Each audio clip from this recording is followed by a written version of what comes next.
எபேசியர்கள் நிருபம் 3ஆம் அதிகாரம் 20ஆம் வசனம். எபேசியர் 3:20.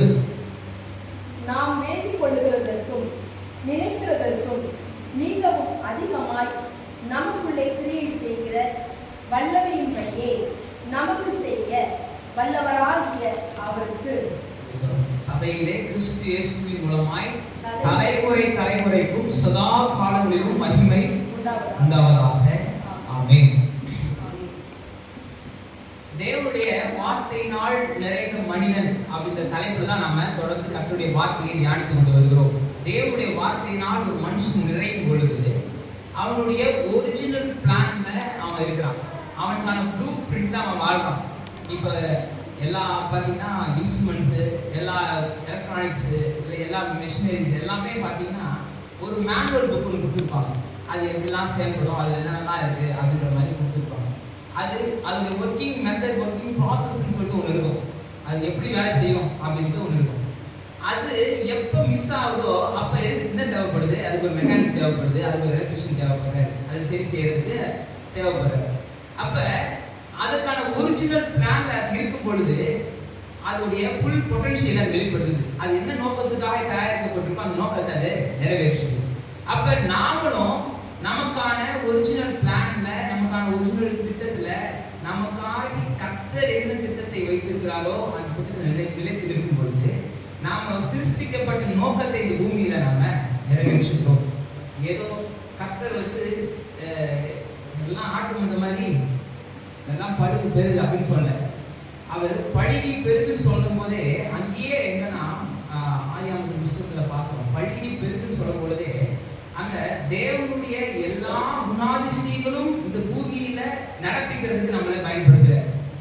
தேவன் மிகப்பெரியவர். அவருடைய வல்லமைக்கு எதுவுமே ஒப்பிட முடியாது, எதுவுமே அதை அடக்கிக்கொள்ள முடியாது. எல்லாம் சர்வ சிருஷ்டி சேர்ந்தா கூட அவருடைய வல்லமைய ஒப்பிட்டு வெளிப்படுத்த முடியாது.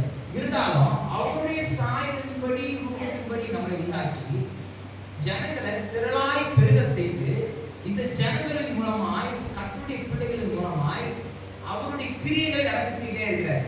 அந்த பகுதியில், அந்தந்த இடங்கள்ல, அவர்கள் வேலை செய்கிற இடத்துல, அவருடைய குடும்பங்கள்ல, அவர்கள் வாழ்கின்ற இடங்கள்ல, எல்லா இடங்களிலும் தேவனுடைய பிரசனத்தை நம்மூலமாய் மகிமையாய் வெளிப்படுத்துகிறார்.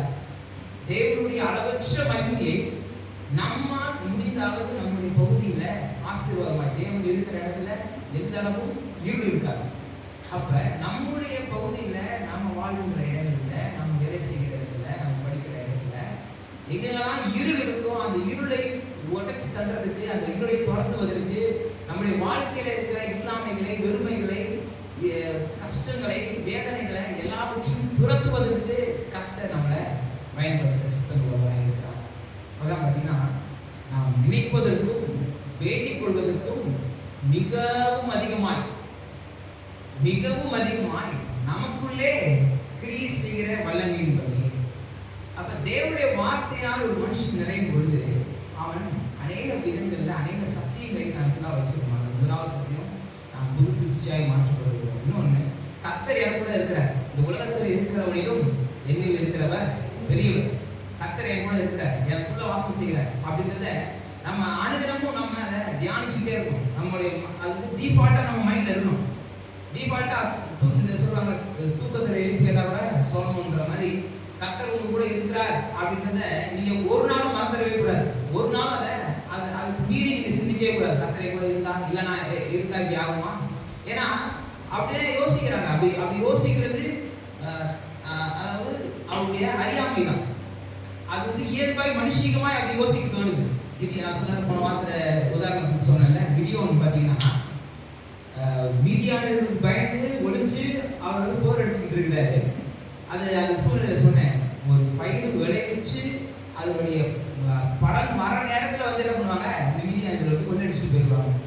எப்படி இருக்கும் பாருங்க, யோசிச்சு பாருங்க. ஒரு விவசாயி அவன் 6 மாசமோ 1 வருஷமோ உட்காந்து அது பலன் வரும் அப்படின்னு நம்பி அதை வேலை செஞ்சு அனுதினமும் அதை பாதுகாத்து பராமரிச்சு அது பலன் வர நேரத்துல மொத்தமா அடிச்சுட்டு போயிடுறாங்க, கொள்ளடிச்சுட்டு போயிடுறாங்க. அது எப்படி இருக்கும் பாருங்க. அப்படிப்பட்ட சூழ்நிலை அந்த நாட்டில் இருந்துச்சு. பழைய காலத்துல 3000 வருஷத்துக்கு முன்னாடி நடந்ததாக. ஏன்னா நாகரிகங்கள் அந்த அளவுக்கு வளரல, இந்த அளவுக்கு ஒரு சட்டத்திட்டங்கள்லாம் இல்லை.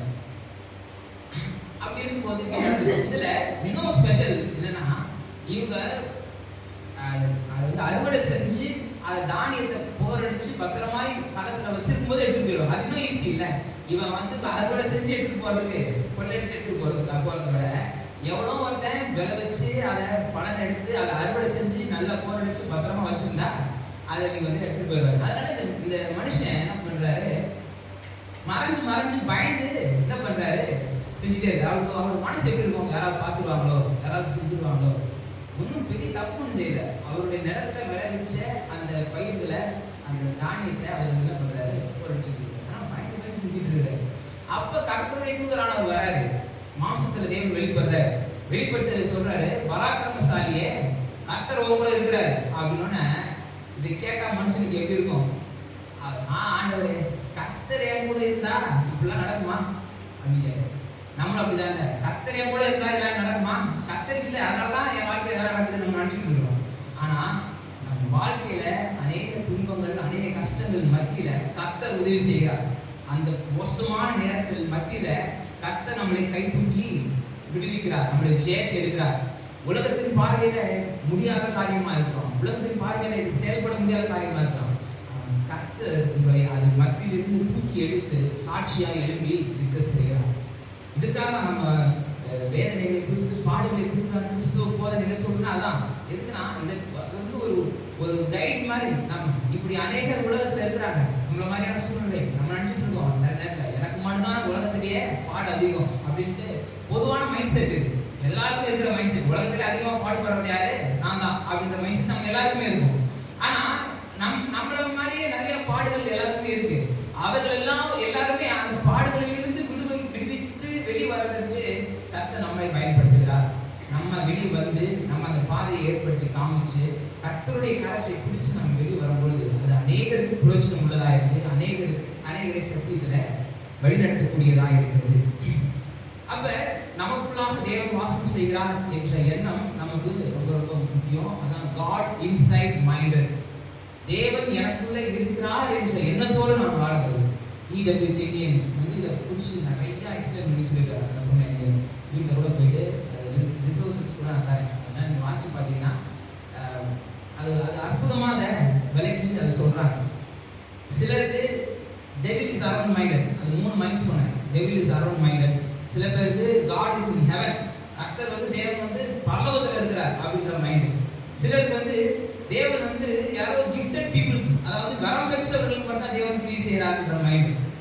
ஒரு சிலருக்கு பிசாசு என்னை சுற்றி இருக்கிறான், பிசாசு என்னை எல்லாத்தையும் செய்யறான், பிசாசுன்னு அதையே வச்சுட்டு இருப்பாங்க.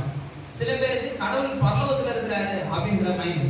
சில பேருக்கு என்ன மைண்டு, கடவுள் வந்து கிரியை செய்யறாரு, ஆனா எனக்கெல்லாம் கிரியை செய்ய மாட்டாரு. யாரோ வந்து வரம் பெற்ற தேவதாசர்களுக்கு மட்டும் தான் கிரியை செய்வாரு, எனக்கெல்லாம் கர்த்தர் பேச மாட்டாரு. நான் யாரு, நான் ஒரு சாதாரண ஆளு, எனக்கெல்லாம் கடவுள் பேசுவாரா, என் மூலமா கடவுள் என்னை பயன்படுத்துவாரா அப்படின்ற மைண்ட் செட் நமக்கு இருக்கும். பொதுவாக இதெல்லாம் காமன் மைண்ட் செட்ஸ். இதெல்லாம் நமக்கு இருக்கிறதுனால நம்ம ஒரு பெரிய குற்றவாளிகளோ, ஒரு பெரிய பாவிகளோ, இல்லை வந்து ஒன்றும் அறியாதவர்களாக கிடையாது. இதெல்லாம் ரொம்ப காமனான மைண்ட் செட்ஸ், காமனா எல்லாருக்கும் வரக்கூடியது. ஒரு பிரச்சனை வரக்கூடிய கடவுளை கூட இருந்தால் அதெல்லாம் நடக்குமா அப்படின்னு நான் கூட யோசிப்பேன், எல்லாருக்கும் யோசிக்கிறது தான். ஆனா இருக்கிற சத்தியம் என்ன, ரியாலிட்டி என்ன?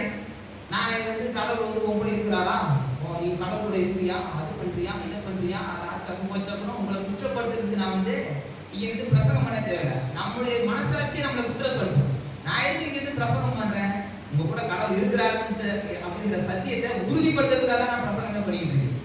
எதுக்கு இந்த பிரசங்கம் தேவைப்படுது, கடவுள் கூட இருக்கிறாரா யோசிப்பாரு, அதை பண்ணிப்பாரு, இதை பண்ணிப்பாரு, அதை செஞ்சுப்பாரு அப்படின்ட்டு மிரட்டுறதுக்கு இது பண்றதுக்காக அதுக்கு பிரசங்கமே தேவையில்லை. அது இயற்கையாவே நடக்குது. நமக்கே பயம் உண்டாகுது, நமக்கே சில அந்த எண்ணம் உண்டாகுது, இயற்கையாவே நமக்கே தெரிய வருது. கடவுள் எவ்வளவு இருக்கிறாரா இல்லையா, நான் கடவுள் தான் இருக்கிறேனா அப்படின்ற சந்தேகம் வந்து இயற்கையாவே வருது. அந்த ஒரு தோல்வியின் மனநிலை என்பது இயற்கையாவே வருது. ஆனா இதன் மத்தியில கடவுள் கூட இருக்கிறார்ன்ற உறுதியை, நிச்சயத்தை, அந்த உண்மையை தெளிவுபடுத்துறது தான் கிறிஸ்தவ பிரசங்கம். நம்மளுடைய பாடுகளின் நேரத்தில், நம்முடைய கடினமான காலகட்டத்திலையும் கர்த்தர் நம்ம கூட இருக்கிறார் அப்படின்றது தான் நிஜமான சத்தியம். கடைசியா நம்ம போன வாரத்தில் பார்த்தோம், மத்திய எழுதின சுவிசேஷம் 10ஆம் அதிகாரத்தில், மத்திய எழுதின சுவிசேஷம் 10ஆம் அதிகாரத்தில் 19-20 வருஷங்கள்ல பொதுவா சபையை துன்பப்படுத்துறதை பத்தி கர்த்தர் பேசுறாரு. அப்படி உங்களை துன்பப்படுத்துவாங்க, அப்படி துன்பப்படுத்தும் பொழுது உங்களை கொண்டு போய் ஒரு இடத்துல நிறுத்துவாங்க. அப்ப நீங்க என்ன பேசுவீங்கன்னு கவலைப்படாதீங்க அப்படின்னு சொல்லிட்டு சொல்றாரு. 19 வாசிங்க. அவரை நோக்கி, அவர்கள் உங்களை ஒப்புக் கொடுக்கும் போது எப்படி பேசுவோம் என்றும் என்னத்தை பேசுவோம் என்றும் கவலைப்படாதிருங்கள். நீங்கள் பேச வேண்டுவது அந்நேரத்தில் உங்களுக்கு அருளப்படும். பேசுகிறவர்கள் நீங்கள் அல்ல, உங்கள் பிதாவின் ஆவியானவரே உங்களிலிருந்து பேசுகிறவர். உங்களிலிருந்து பேசுகிறவர். இதான் கீவேர்ட். இது கான்டெக்ஸ்ட் கொஞ்சம் வேற கான்டெக்ஸ்டா இருக்கும். ஆனா அதனுடைய கோர் வந்து ஒண்ணு. என்ன கோர் அப்படின்னா, ஒரு கடினமான நேரத்துல, ஒரு மோசமான சூழ்நிலையில நீங்க எப்படி செயல்படலாம் அப்படின்னு கவலைப்படாதீங்க. ஐயோ இந்த இடத்துல போய் என்ன பண்ண போறோம், இந்த சூழ்நிலையில நான் என்னுடைய வாழ்க்கை எப்படி நான் கொண்டு போக போறேன் அப்படின்ட்டு நீங்க கவலைப்படாதீங்க. யார் கிரியை செய்வா? உங்களுக்குள் இருக்கிற பரிசுத்த ஆவியானவர் கிரியை செய்கிறார். கடினமான நேரத்துல, மோசமான காலகட்டத்தில் கர்த்தர் என் கூட இருக்கிறாரா அப்படின்ட்டு நாம கேள்வி கேட்கிற, நம்மை நாமே கேள்வி கேட்டுக் கொள்கிற நேரத்துல நம்முடைய வாய் தான் அந்த இடத்துல என்ன சொல்லுது? பேசுறது நீங்கள் இல்ல, ஆவியானவர் பேசுறாரு. ஆனா பேசுறது வெளியாரு? இது நம்முடைய வாய் தான், நம்முடைய செயல் தான், நம்முடைய கரங்கள் தான், நம்முடைய கால்கள் தான், நம்முடைய எண்ணங்கள் தான். ஆனா நம்மை உந்தி தள்ளுவது யாரு? கர்த்தருடைய பரிசுத்த ஆவியானவர். அப்ப இதனாலதான் நம்முடைய வார்த்தையை உள்ள நிறைச்சி வைங்கன்னு சொல்றீங்க. வேதத்தை வாசிங்க, ஜெபத்துல தியானமா இருக்க, அதே நோக்கமா இருக்க, அனுதினமும் அதை விட்டுறாதீங்கன்னு ஏன் சொல்றதுன்னா காரணம் தான். உங்களுடைய கரெக்ட் அந்த தேவைப்படுற நேரத்துல கர்த்தர் வெளிப்படுவார். தேவைப்படுற நேரத்துல கர்த்தர் பேசுவார், ஞானமா பேசுவார். எதிர்த்து வருகிற நேரத்தில் ஞானமாய் கர்த்தர் பதிலளிக்க கிரியை செய்வார். நம்முடைய சுயநாடகத்துல பேசினா, சுய பலத்துல பேசிட்டா அது பிரச்சனையாக முடியும். ஆனா கர்த்தர் அருளுகிற ஞானத்துல பேசுனீங்கன்னா அது ஆசீர்வாதம் முடியும், சமாதானத்துல கொண்டு போய் முடியும். கர்த்தர் உங்களை அந்த ஏற்ற நேரத்துல சரியான காரியத்தை பேச வைக்கிறவராயிருக்கு. அப்ப காட் இன்சைட் மைண்ட் ரொம்ப ரொம்ப முக்கியம். தேவன் என் கூட இருக்கிறார், தேவன் என் கூட வாசம் செய்கிறார், என்னை நடத்துகிறார் அப்படின்ற காரியம் எப்பொழுதுமே நம்ம நான் உடனே கூட இருந்து நான் செய்கிற காரியம் பயங்கரமா இருக்கும். பழைய பாட்டை பார்ப்போம். பழைய பாட்டை கர்த்தர் அவர்கள் பட்சத்துல இருந்தார், அவர்கள் பட்சத்துல இருந்தாரு, அதே நேரத்துல அவர்கள் கூடவே இருந்தார். எப்படி இருந்துச்சு பாருங்க. நீங்க பழைய பாட்டை ஃபுல்லா நீங்க சொல்லுங்க, கர்த்தர் கூடவே இருந்ததுனால அவங்க எப்படி எல்லாம் ஆசீர்வாதங்களை பெற்றுக்கொண்டாங்க அப்படின்றத நீங்க தியானிங்க. செங்கடல் எப்படி கடந்தாங்க, அந்த யாத்ராமத்து புஸ்தகத்துல அவங்க எப்படி எல்லாம் கர்த்தர் அவங்களை வழி நடத்தினாரு, எப்படிலாம் இந்த கிடியோன் சம்பவம், நியாயப்பிரதி சம்பவத்துல வாசிச்சு பாருங்க. எல்லா இடங்களையும் கர்த்தர் அவங்க கூடவே இருக்கிறதுனால எப்படிலாம் செய்யறாங்க, எப்படிப்பட்ட கிரியைகளை, ஆச்சரியமான காரியங்களை, அதிசயமான கிரியைகளை அவர்கள் நடப்பித்துக் கொண்டார்கள் அப்படின்றத பாருங்க. எலியாவின் சம்பவத்தை சொன்னல, 430 பாகால் தீர்க்கதரிசிகள் இருக்கிறாங்க. அவங்களுக்கு முன்னாடி ஒரே ஒரு தேவ மனுஷனா நிற்கிறாரு.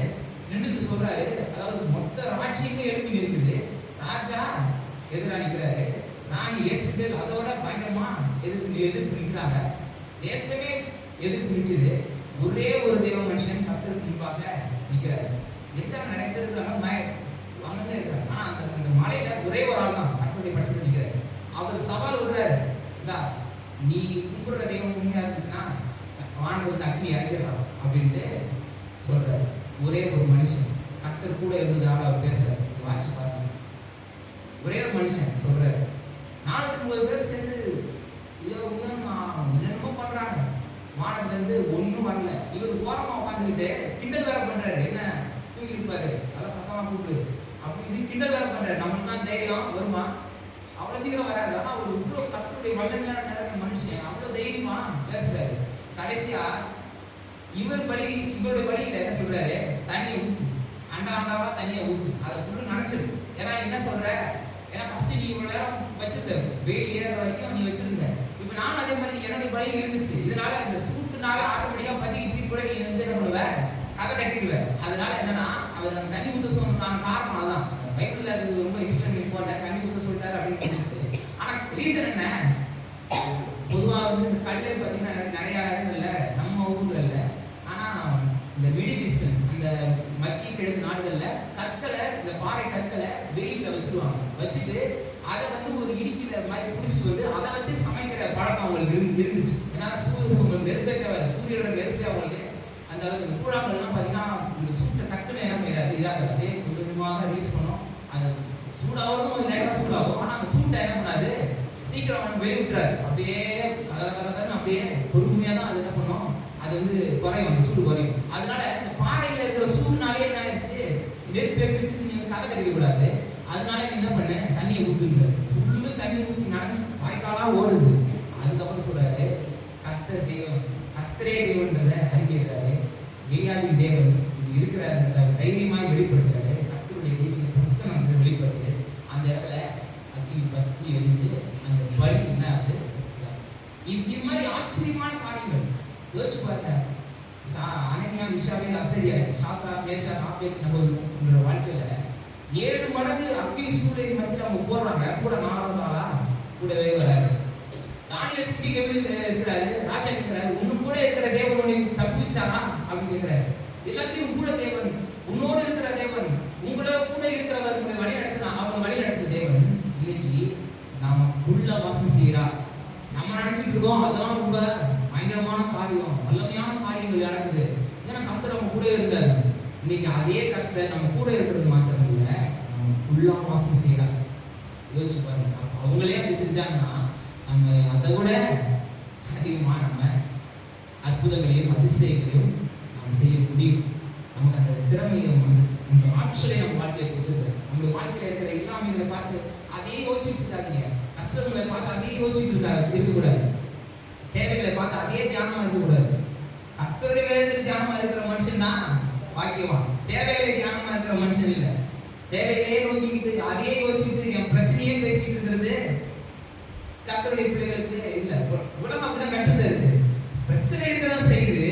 ஆனா அந்த பிரச்சனைய கர்த்தருடைய சமூகத்துல போட்டுட்டு, ஆண்டவரே நீர் எனக்கு விடுவிக்கிறவர், என்னை விடுவிக்கிறவர், நீர் என்னை பராமரிக்கிறவர், நீர் என்னை பாதுகாக்கிறவர், நீர் என்னை போஷிக்கிறவர், நீரே எங்களை சகல சத்தியத்திலும் நீர் வழிநடத்துகிற தேவன் அப்படின்ற சத்தியத்துல நாம வளர்க்கிறது ரொம்ப ரொம்ப அவசியம். அதான் நமக்குள் கிரியை செய்ய மிகவும் அதிகமாய் நாம் நினைக்கிறது, வேண்டிக் கொள்வதற்கும் மிகவும் அதிகமாய் நாம நினைச்சு கூட பார்க்காத விதத்துல கர்த்தர் நம்முடைய வாழ்க்கையில அதிசயங்களை செய்ய அவர் திட்டமுள்ளவராக இருக்கிறார். அவர் சித்தத்தை கொண்டிருக்கிறார். அவருக்கு அந்த திட்டம் இருக்கு. அவருக்கு அந்த ஒரு பெரிய ஒரு விஷன் இருக்கு. நம்மளை குறித்து தான் விஷன் இருக்கு. நமக்கு தான் இல்லாம போயிருக்கு.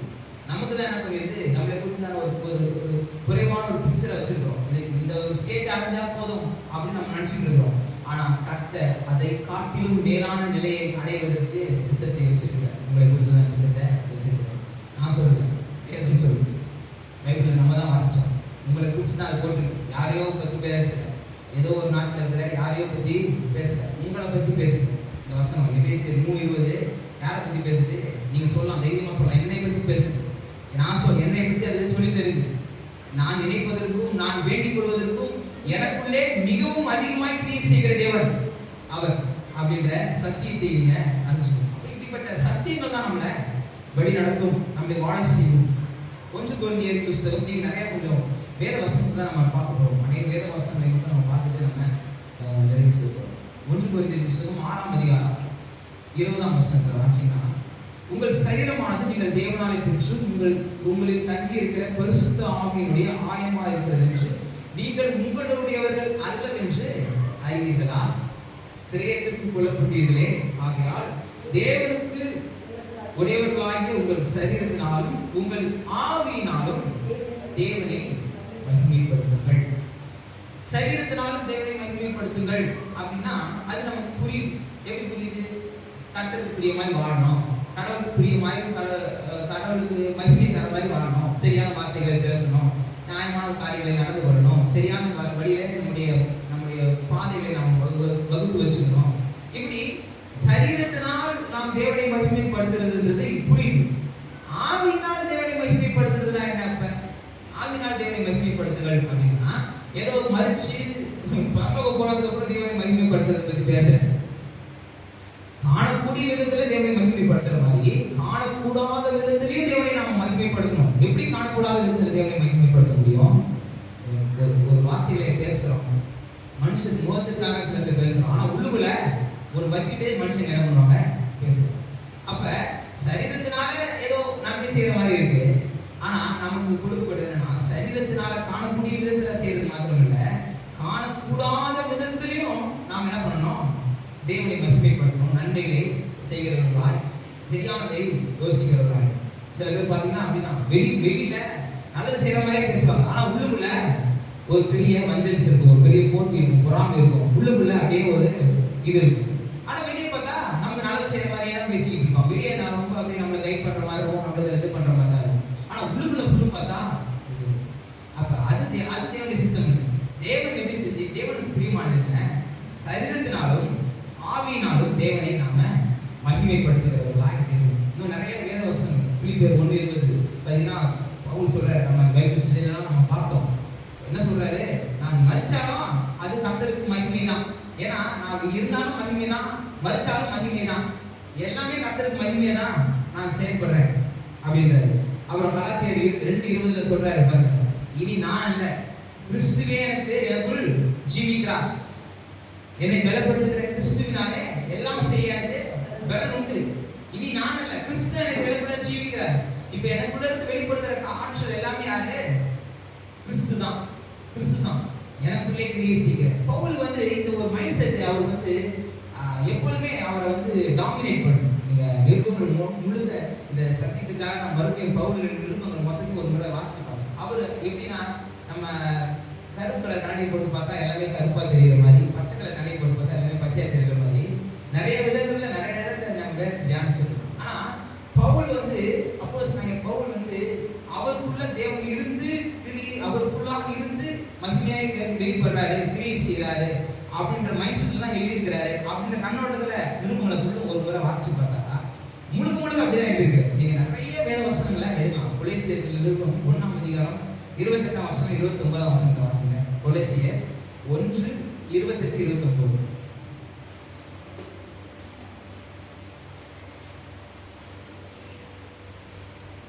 எந்த மனுஷனும் கிறிஸ்து இயேசுக்குள் தெரிந்தவனாக நிறுத்தும்படிக்கு அவரை நாங்கள் அறிவித்து, எந்த மனுஷனுக்கும் புத்தி சொல்லி, எந்த மனுஷனுக்கும் எல்லா ஞானத்தோடும் உபதேசம் பண்ணுகிறோம். அதற்காக நான் எனக்குள்ளே வல்லமையாய் கிரியை நடப்பிக்கிற அவருடைய பலத்தின்படி போராடி பிரயாசப்படுகிறேன். போராடி பிரயாசப்படுறோம். எல்லாருமே போராடி பிரயாசப்படுறோம். ஊழியத்தில் இருந்தாலும் போராடி பிரயாசப்பட வேண்டியது. நிறைய இடத்துல ஊழிய செய்யறதுனா நான் ஒண்ணுமே செய்யல, சும்மா உட்காந்துட்டு தான் ஊழிய செய்யறதுன்னு நினைச்சிட்டு இருக்காங்க. அப்படி கிடையாது. இது பயங்கரமான போராட்டம் இருக்கு, பயங்கரமான பிரயாசம் இருக்கு. எல்லாருடைய வாழ்க்கையில இருக்கு. ஒரு சாதாரண நம்ம நினைச்சு நம்முடைய பார்வையில சாதாரண ஒரு வேலையா இருந்தாலும் சரி, ஒரு மிகப்பெரிய வேலையா இருந்தாலும் சரி, அந்த வேலைக்குரிய ஒரு போராட்டமும் அந்த வேலைக்குரிய ஒரு பிரயாசமும் இருக்கு. அந்த வேலைக்குரிய ஒரு பிரஷர் நமக்கு இருக்கு.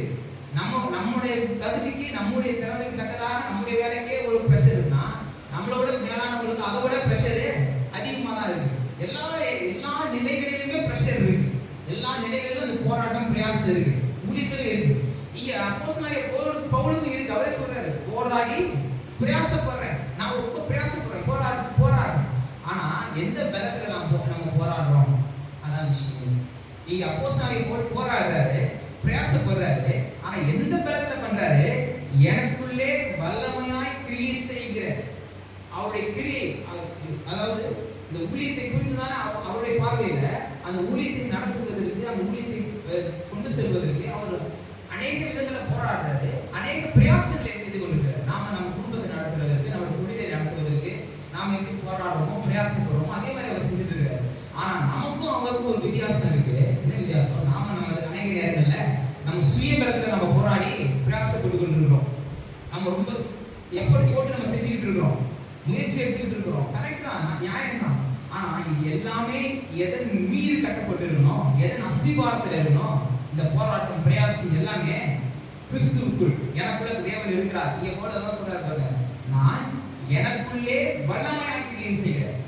அவரோட மைண்ட் செட் எப்படி இருக்கு பாருங்க. எனக்குள்ள ஒரு வல்லமையாய் ஒரு கிரியை நடப்பிக்கிட்டு என்னை வந்து இந்த உலகத்திற்கு சுவிசேஷத்தை கொண்டு செல்வதற்கு, சுவிசேஷத்தை அறியப்படாத ஜனங்களுக்கு சுவிசேஷத்தை அறியவும், அவர்களுக்கு மத்திய சபைகளை ஏற்படுத்துவோம், அந்த சபைகளில மூப்பர்களை ஏற்படுத்துவோம், தலைமுறையாக அந்த சபைகளை கொண்டு செல்வதற்கும், இந்த உலகம் முழுவதற்கும் கர்த்தருடைய சுவிசேஷத்தை பிரசங்கிக்கவும், அதை வந்து பிரபலப்படுத்துவதற்கும் கர்த்தரை பயன்படுத்தினார் அப்படின்ற ஒரு போராட்டம் பிரயாசம் அவருக்கு இருக்கு.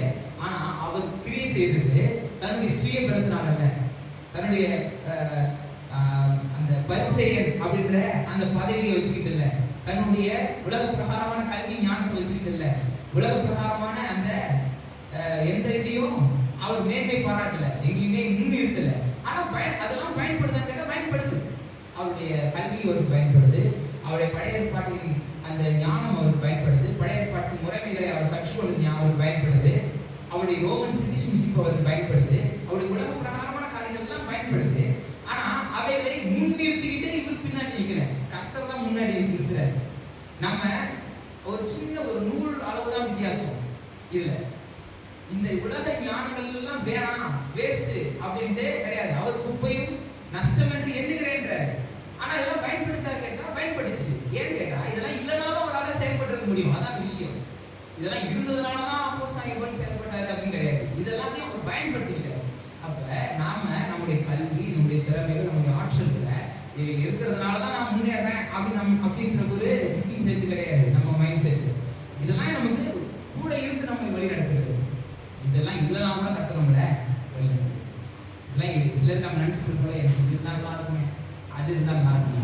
நமக்கு இருக்கிறதே இல்லைனாலும் கட்டணும்ல அவர் திட்டத்தில் நடத்த அவருக்கு முடியும். ஒன்னே ஒன்று நாம் ஒப்பு கொடுக்கணும், அவருடைய திட்டத்தில் நம்ம ஒப்பு கொடுத்துருக்கணும். அதுதான் முக்கியம். அப்ப நமக்குள்ளாக தேவன் கிரியை செய்கிறார் அப்படின்ற இந்த மைண்ட் செட் ரொம்ப ரொம்ப முக்கியம். ஒரே ஒரு வசனத்தை நான் வாசிச்சுட்டு அந்த பாட்டுக்கு அந்த ரோமர்கள் நிருபம் 8ஆம் அதிகாரம் 11ஆம் வசனம். ரோமர் 8:11. அன்றியும் இயேசுவை மரித்தோரிலிருந்து எழுப்பினவருடைய ஆவி உங்களில் வாசமாய் இருந்தால் உங்களுக்குள்ள இருந்தால் சாவுக்கேதுவான உங்கள் சரீரங்களை கிறிஸ்துவை மரித்தோரிலிருந்து எழுப்பினவர் உங்களில் வாசமாய் இருக்கிற தம்முடைய ஆவியினாலே சாவுக்கு ஏதுவான உங்கள் சரீரங்களையும் உயிர்ப்பிப்பார். அந்த வல்லமை நம்ம இடத்துல பலமாய் கிரியை செய்யும். இதை எக்ஸ்பிளைன் பண்ணி சொன்னேன். அந்த வல்லமை சாதாரணமான வல்லமை கிடையாது. ஒட்டுமொத்த சர்வ சிருஷ்டியின் பாவங்களை சுமந்து இயேசு கிறிஸ்து பாதாளத்தின் சங்கிலிகளினாலே கட்டப்பட்டிருக்கிறார். பிதாவின் சித்தம் அவருடைய வார்த்தை வெளிப்படுத்தும், அவருடைய வல்லமை வெளிப்பட்டு அந்த சங்கிலிகள் உடைஞ்சு அவர் ஜீவாதிபதியாக வெளியே வர. அப்ப அதே வல்லமை தான் எங்க இருக்கா? இப்ப நமக்குள்ள கிரியை செய்யும். அப்ப எப்பேற்பட்ட வல்லமை மட்டும் யோசிச்சுக்கோங்க. அது இந்த உலகத்துல குவாசர்னு சொல்லுவாங்க. குவாசர்னா இந்த பிளாக் ஹோல்லாம் இருக்குல்ல, அதுதான் ரொம்ப சக்தி வாய்ந்ததுன்னு சொல்லுவாங்க. அதுலேயே இந்த குவாசர்ன்ட்டு ஒன்று இருக்கு. இந்த கம்பைன் பிளாக் ஹோல்ஸ் நாம் வந்துச்சுன்னா குவாசராக மாறும். அதெல்லாம் பார்த்தீங்கன்னா எத்தனையோ ட்ரில்லியன் கணக்கான ஆற்றல்களை நமக்குள்ளாக வச்சிருக்காங்க ஒரு சிருஷ்டி.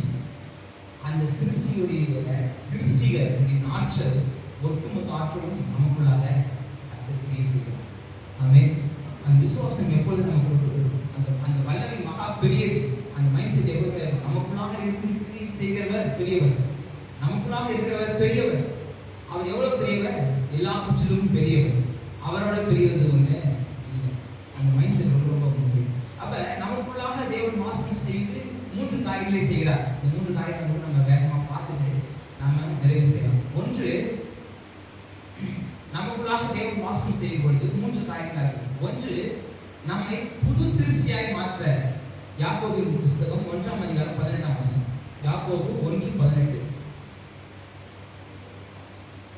நம்மை சத்திய வசனத்தினாலே ஜெயித்தார். யாக்கோபு 1:18 அப்படியே சொல்லுங்க.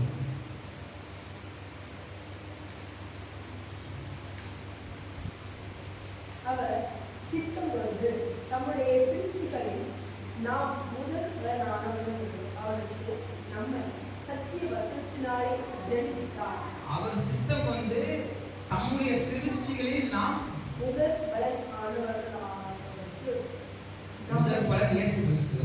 அவருக்குள்ளாக நாமளும் அந்த முதல் பலன் ஆனவர்களாகும்படிக்கு நம்மளை சத்திய வசனத்தினால சரி. அப்ப வேத வசனத்தின் மூலமாய், நமக்குள்ளாக இருக்கிற வேத வசனத்தின் மூலமாய் நாம் புது சிருஷ்டிகளாய் மாற்றப்படுகிறோம். நமக்குள்ளாக தேவனுடைய வார்த்தை இருக்கும் பொழுது நாம் புது சிருஷ்டிகளாய் மாற்றப்படுகிறோம். நியூ நேச்சர் நமக்கு உண்டாகுது. இதை பற்றி நிறைய புது சிருஷ்டி பார்க்கும்போது நிறைய சொல்லியிருக்கேன். மெட்டமோர்போசிஸ் இதெல்லாம் உங்களுக்கு சும்மா அந்த வார்த்தையெல்லாம் சொல்லணும்னா அதை ரீகலெக்ட் பண்ணியிருக்கேன். எப்படி ஒரு கூட்டுக்குழு வனப்பு பூச்சியாய் மாறுதோ, ஒரே ஜீவன் 2 விதமான ஒரு வாழ்க்கை முறையை வாழுதோ, உணவு முறைகள் மாற்றம், காண்கிற விதங்கள் மாற்றம், வாழ்க்கை முறையே டோட்டலாக சேஞ்ச் ஆகுதோ, அதே மாதிரி நம்மை புது சிருஷ்டியை மாற்றுறாரு. எப்ப நமக்குள்ளா தேவன் வாசம் செய்யும்போது நாம் இந்த உலகத்தை காண்கிற விதம் மாறுது. இந்த உலகத்தின் பிரச்சனைகளை கையாளுகின்ற விதம் மாறுது. நம்முடைய எல்லா காரியங்களும் நேர்த்தியாய் நம்முடைய தேவன் நம்மை நடத்துகிறவராய் இருக்கிறார். யோவானின் புத்தகம் 3ஆம் அதிகாரம் 5ஆம் வசனத்திலிருந்து 8ஆம் வசனம் வரைக்கும் வாசிச்சீங்கன்னா புது சிருஷ்டியை மாறுங்க. இதை குறித்து நீங்க ஆச்சரியப்பட வேணும். நான் சொல்றதுல நீங்க ஆச்சரியப்படாம படாதீங்க. புது சிருஷ்டியை மாறுங்க அப்படின்ட்டு இயேசு கிறிஸ்து சொல்றாரு பாருங்க. 3:5-8 3ஆம் அதிகாரம் யோவானின் சுவிசேஷம் 3ஆம் அதிகாரத்துல 5-8. இயேசு பிரதித்திரமாக ஒருவன் ஜலத்தினாலும் ஆவியினாலும் பிறவாவிட்டால் தேவனுடைய ராஜ்யத்தில் பிரவேசிக்க மாட்டான் என்று மெய்யாகவே மெய்யாகவே உனக்கு சொல்லுகிறேன். மாம்சத்தினால் பிறப்பது மாம்சமாய் இருக்கும், ஆவியினால் பிறப்பது ஆவியாய் இருக்கும். நீங்கள் மறுபடியும் பிறக்க வேண்டும் என்று நான் உனக்கு சொன்னதை குறித்து அதிசயப்பட வேண்டாம். காற்றானது தனக்கு இஷ்டமான இடத்திலே வீசுகிறது, அதன் சத்தத்தை கேட்கிறாய், ஆகிலும் அது இன்ன இடத்திலிருந்து வருகிறது என்றும் இன்ன இடத்துக்கு போகிறது என்றும் உனக்கு தெரியாது. ஆவியினால் பிறந்தவன் எவனோ அவனும் அப்படியே இருக்கிறான் என்றார். அப்ப நமக்குள்ளாக கிரியேட் செய்கிற தேவன், நமக்குள்ளாக வாசம் செய்கிற தேவன் எப்படிப்பட்டவராக இருக்கிறாரு? அவர் வல்லவராக இருக்கிறார். காற்றானது எந்த இடத்துல வந்து எந்த இடத்துக்கு போகுது நமக்கு தெரியாது, ஆனா இருக்குன்னு மட்டும் தெரியும். காத்துல யாரும் சொல்லுவோமா, நான் பார்க்கவே இல்லை காத்த, அதனால நான் இல்லவே இல்லைன்னு சொல்ல முடியும். காத்து இல்லைன்னா நம்மளாம் இல்லை, காத்து இருக்கிறதால இருக்கிறோம், ஆனா எங்க போகுது எங்க இருக்குன்னு நமக்கு தெரியல. ஆவினால் பிறந்தவனும் அப்படிதான் இருக்கிறான். எப்படி அவனுடைய வாழ்க்கையில மாற்றம் நடந்துச்சுன்னே தெரியாது, மாற்றத்தை அனுபவிச்சிருக்கும் தெரியாது.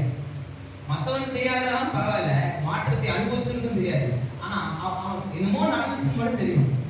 ஆனா என்ன நடந்துச்சு? கர்த்தர் கிரியை செய்வார். மழை போல இருந்த காரியம் பனி போல விலகி போயிருக்கு.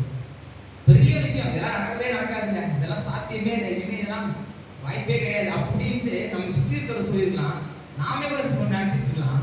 ஆனா கர்த்தர் நமக்குள்ளாக கிரியை செய்வது அதிசயமா இருக்கும். அது எப்படி நடந்துச்சுன்னு நமக்கும் தெரியாது, ஆனா நடக்கும். அதான் நமக்குள்ளே கிரியை செய்கிற தேவனுடைய பலன். ஃபர்ஸ்ட் அதை புது சிருஷ்டியாய் மாற்றுகிறார். இரண்டாவது, தெய்வீக சுபாவத்தை நமக்குள்ளாக கட்டி எழுப்புகிறார். தேவனுடைய அந்த தெய்வீக சுபாவத்தை நமக்குள்ளாக இருக்கிற தேவன் நமக்குள்ளாக கட்டி எழுப்புகிறார். பிலிப்பியர் 2:13. பிலிப்பியர் நிருபத்துல 2ஆம் அதிகாரம் 13ஆம் வசனம்.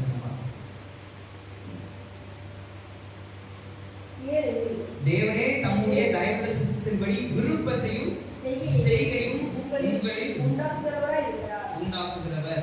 தேவன் தான் உங்களிடத்துல விருப்பத்தை உண்டாக்குகிறார், செய்கைகளை உண்டாக்குகிறார். உங்களுக்குள்ள தேவன் வாசம் இருந்து உங்களுக்குள்ளாக விருப்பத்தையும் உங்களுக்கான செய்கைகளையும் தேவன் உண்டாக்குகிறார். சிலருக்கு நான் சொல்லியிருக்கேன், தேவனுடைய சித்தத்தை எப்படி அறிஞ்சு கொள்றது?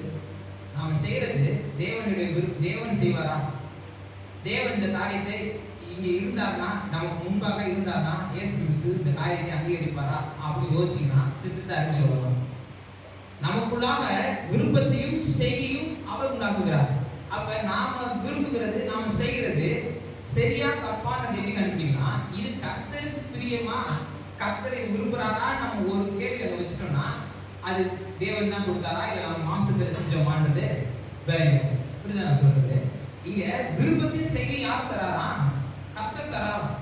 உங்களுக்கான உங்க வாழ்க்கையை திட்டத்தை முன்னேற்றுகிறத முன்னேறி போறீங்க பாத்தீங்களா? இன்னும் உங்க தொழிலை பெருசாகணும், ஒரு பெரிய இதுக்கு நல்ல ஒரு இடத்துல குடியிருக்கும், நல்ல வீடை கட்டணும், நல்ல தொழிலை கொண்டு போகணும், வாழ்க்கையில முன்னேறணும், நல்ல இன்னும் ஒரு பெரிய ஜாப்க்கு போகணும் அப்படின்னு யோசிக்கிறீங்கல்ல, இந்த திட்டத்தை உங்களுக்குள்ளா கொடுத்தது யாரு? கர்த்தர்.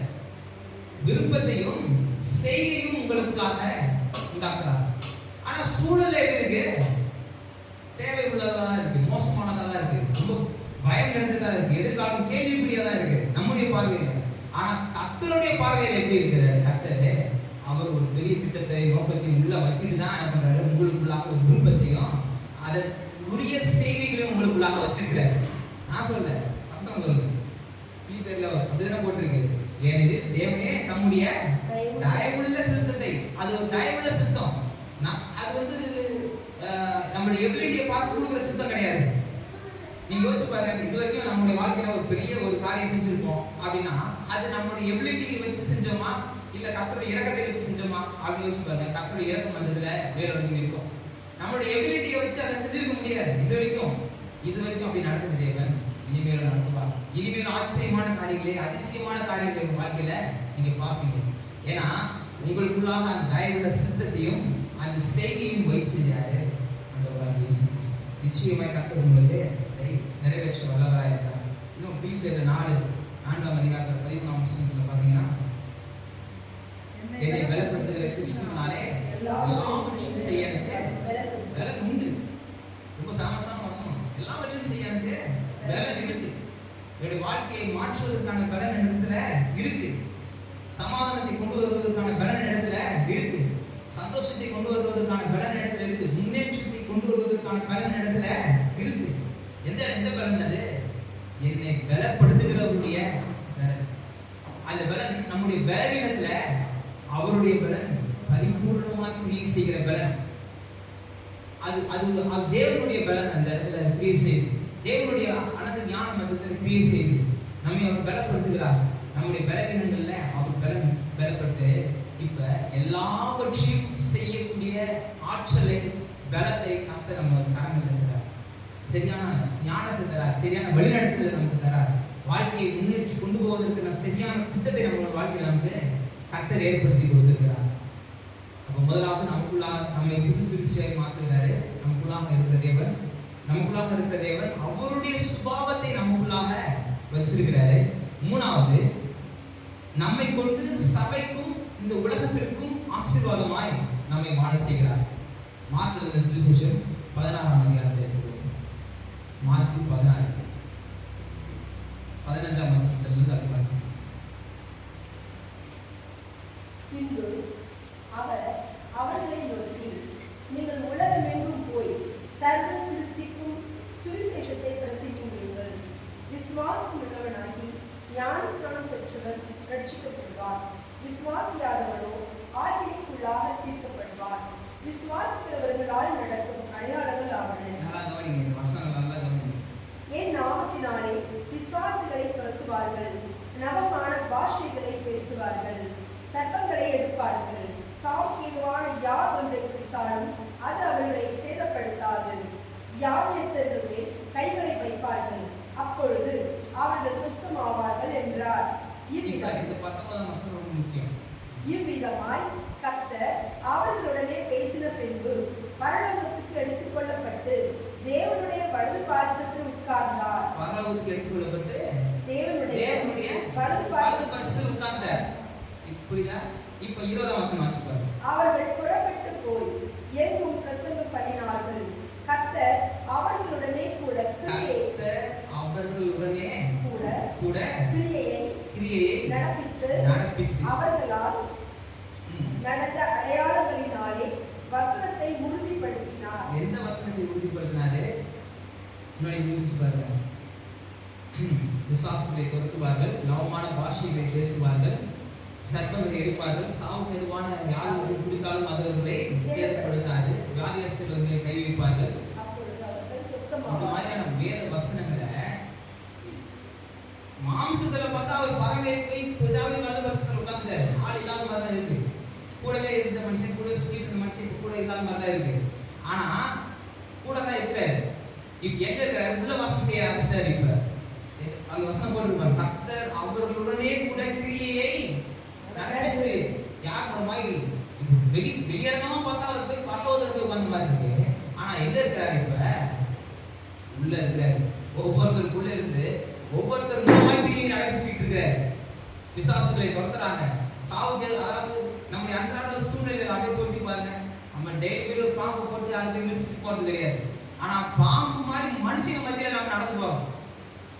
டெய்லி சாப்பிடுறதுக்கு பால்ட்டாயிரும், ஏதோ தொட்டுக்கிறதுக்கு இதுவும் தொட்டு சாப்பிடுறது இல்லை. டெய்லி நம்மளுடைய விஷத்தை சாப்பிடுறது இல்லை, நல்லதான் சாப்பிடுறோம். ஆனா நம்ம கேட்கிற காரியங்கள் நம்மை நோகடிச்சு நம்மளை கொள்ளுகிறதா இருக்கு, நமக்குள்ளாக போறது. அப்படிப்பட்ட காரியங்களை நம்ம கேட்டுட்டு இருக்கிறோம். ஒன்னும் அணுகாது. சர்ப்பம் போன்ற காரியங்கள் மத்தியில நடந்து போனாலும் உங்களை ஒன்று செய்யாது. சாவுக்கு ஏதுவான காரியங்களை நீங்கள் கேட்டாலும் அழிவுக்கு நேரான காரியங்களை நீங்கள் பெற்றுக்கொண்டாலும் அது உங்களை ஒன்றும் செய்யாது. அதான் இங்க போட்டிருக்கு. பிசாசுகளை துரத்துவீங்க, நவமான பாஷைகளை பேசுவீங்க, சர்ப்பங்களை எடுப்பீங்க, சாவுக்கு ஏதுவான யாதொன்றை கொடுத்தாலும் அது உங்களை சேதப்படுத்தாது. வியாதியஸ்தர்கள் மேல் கை வைப்பீர்கள், அப்பொழுது அவர்கள் சொஸ்தமாவார்கள். நீங்க போயிட்டு நிறைய பேரை சுகப்படுத்துவீங்க. நீங்க போய் நிறைய பேருடைய வாழ்க்கையை சரி செய்வீங்க. நிறைய பேருடைய இல்லாமையில் நிறைந்த வாழ்க்கையில அவங்க வாழ்க்கையில அற்புதங்களை நடப்பிப்பீங்க. தேவைக்குள்ளவர்கள் மத்தியில அவங்களுடைய தேவைகளை சந்திப்பீங்க. இப்படிப்பட்ட காரியங்கள் எல்லாம் நீங்க செய்வீங்க. எப்படி செய்வீங்க? உங்களுக்குள்ளாக இருக்கிற தேவன் அதை செய்வீங்க. கர்த்தர் அதை செய்வீங்க. கர்த்தர் அவர்களுடனே கூட கிரியையை நடப்பிக்கிறார், கூட இருக்கிறார், உள்ளவே இருக்கிறார், உள்ள இருந்து கிரியை செய்கிறார். அப்ப நமக்குள்ளாக இருக்கிற தேவன் 3 காரியங்களை செய்யறாரு. நம்மளை புது சிருஷ்டியாய் மாத்துறாரு. 2வது, நமக்குள்ள ஒரு தெய்வீக திட்டத்தை, சித்தத்தை, அவரை தெய்வீக நோக்கத்தை வைத்து நம்மளை கட்டி எழுப்புறாரு. 3வது, நாம இந்த உலகத்திற்கு ஆசீர்வாதமாய் பயன்படுத்துறோம். ஆமென். விசுவாசிக்கிறீங்களா? இன்னும் பெரிய காரியங்களை கர்த்தர் வாழ்க்கையில செய்கிறார். வேண்டிக் கொள்வதற்கும் நினைப்பதற்கும் மிகவும் அதிகமாய் கிரியை செய்கிறோம். நம்ம நினைப்பதற்கு மேலாக நமக்கு கிரியை செய்கிறது வேண்டாம். நமக்கு தேவன் நம்ம எண்ணிட்டு இருக்கோம்ல, அதை விட அதிகமா கர்த்தர் திட்டத்தை வச்சிருக்கிறார். அந்த கண்ணோட்டம் எப்பவுமே இருக்கணும். எப்பவுமே கர்த்தர் எனக்கு ஒரு பெரிய திட்டத்தை வச்சிருக்கிறார். அந்த ஒரு பெரிய திட்டத்தை நம்ம வச்சிருக்கிறாரு அப்படின்ற சித்தமே நம்ம மண்டைக்குள்ள இருந்துச்சுன்னா நாம பரிசுத்தமா வாழ்ந்துருவோம். புரியுதா? ஐடியல் மைண்ட் இஸ் டெவில்ஸ் வொர்க்ஷாப்னு சொல்லுவாங்க. எதுவுமே இல்லாம மனசு தப்பா தான் யோசிக்கும். திட்டமே இல்லாத மனசு தப்பா தான் யோசிக்கும். ஒரு பெரிய திட்டத்தை வச்சுட்டு போய் பாருங்க, அதுவே நமக்கு ஒரு பயத்தை உண்டாகும். ஏன்னா கண்ணுக்கு முன்னாடி எதிர்காலத்துல ஒரு பெரிய திட்டம் இருக்கு. அது நேரா போறதுக்கு யாருக்கு துணை தேவை? கர்த்தருக்கு துணை தேவை. அதனாலே நம்ம வாழ்க்கையை சரியா வாழ்ந்துருவோம். ஆண்டவரே ஆண்டவரேன்ட்டு அவருக்கு முன்னாடியே அவருடைய போயிட்டு நம்ம வந்துருவோம். இதுதான் விஷயம். இதுதான் கர்த்தருடைய சத்தியம். கர்த்தர் உங்களுடனே இருக்கிறார். ஆமென். நம்மளுடைய எழுந்து